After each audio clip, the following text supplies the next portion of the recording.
The President's Cake is an Iraqi film that stars Iraqi people, not American GIs. The film is directed by first-time director Hassan Hadi. She won the Camera d'Or Award at Cannes. The film is set during the President Saddam Hussein's birthday in the year 1990, where Iraq had come under international sanctions, and thus people have become very poor, and basic necessities of life like food supplies and things like that have become very scarce and very expensive. To add to the comedy of the situation, the irony of it is that the president mandates that his birthday becomes a national holiday and everyone is to celebrate it, even in schools and all public institutes. And any kind of slacking off and celebrating the president's birthday can be seen as subversion and could be punishable by maybe even death. What could seem to us to be a trivial journey of a young girl to put together the ingredients of a cake for the president's birthday, but rather becomes almost a matter, in her mind, is almost a matter of life and death. The film takes a page from the playbook of Italian neorealism.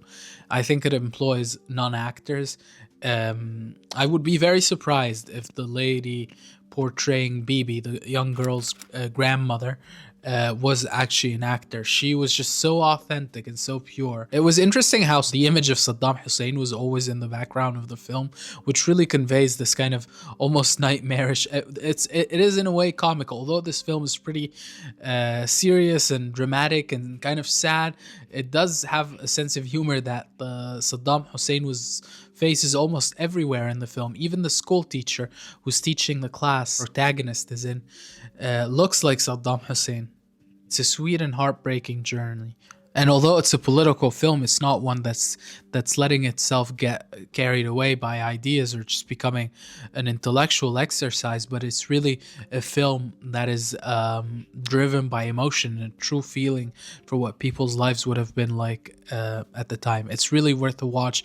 I watched it in Paris, a cinema room, and the room was almost filled, and this sort of interest in foreign language film is something that is very beautiful about the Parisian cinema scene.